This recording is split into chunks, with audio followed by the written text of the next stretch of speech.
నమస్కారం అండి. ముందుగా మీడియా మిత్రులందరికీ నా ధన్యవాదాలు.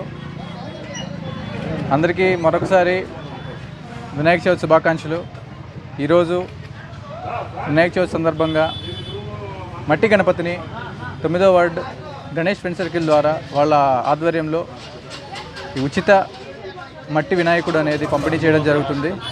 పద్మావతి హాస్టల్ సహకారంతో మట్టి గణపతి అనేది పంపిణీ చేయడం జరుగుతుంది. ఎందుకంటే వినాయక చవితి అనగా మనందరికీ బాగా ఇష్టమైన పండుగ.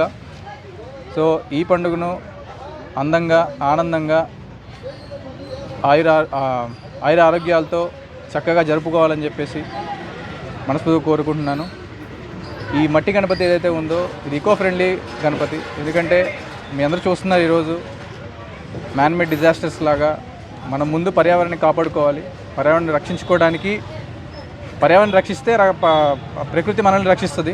సో అందుకనే ప్రతి ఒక్కళ్ళు దయచేసి మట్టి గణపతిని ఎంకరేజ్ చేయండి.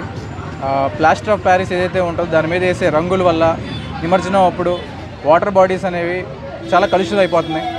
సో దాని ద్వారా మనకే అనారోగ్యం. సో అటువంటిది ప్రతి ఒక్కళ్ళు శ్రద్ధతో ఈసారి వచ్చే కాలంలో కూడా క్లే ఐడల్స్ ఈకో ఫ్రెండ్లీ గణేష్ని నిమజ్జనానికి కావచ్చు, దేనికైనా కావచ్చు, పూజించడానికి కావచ్చు, ఈకో ఫ్రెండ్లీ వినాయక స్తూపాన్ని మనం ఖచ్చితంగా ఏర్పరచుకోవాలి. ఎందుకు అంటే ఈరోజు చూస్తున్నారు, ఏదైతే విజయవాడలో జరిగిన ఫ్లడ్స్ కావచ్చు, ఏదైనా మ్యాన్మేడ్ డిజాస్టర్స్ అవన్నీ. సో ప్రకృతిని మనం కాపాడుకుంటే ప్రకృతి మనల్ని కాపాడుతుంది. సో దీని మూలంగా నేను చెప్పదలుచుకుంది ఏమంటే, అందరూ కూడా ఈ వినాయక చవితిని ఈకో ఫ్రెండ్లీ గ్రీన్గా మనం జరుపుకోవాలని చెప్పి మనసు కోరుకుంటున్నాను. మరొకసారి ప్రతి ఒక్కళ్ళకి నర్సరావుపేట నియోజకవర్గం ప్రజలందరికీ మా ఎమ్మెల్యే గారు డాక్టర్ చంద్రవాడ అరవింద్ బాబు గారి తరపున మరొకసారి వినాయక చవితి శుభాకాంక్షలు. ధన్యవాదాలు.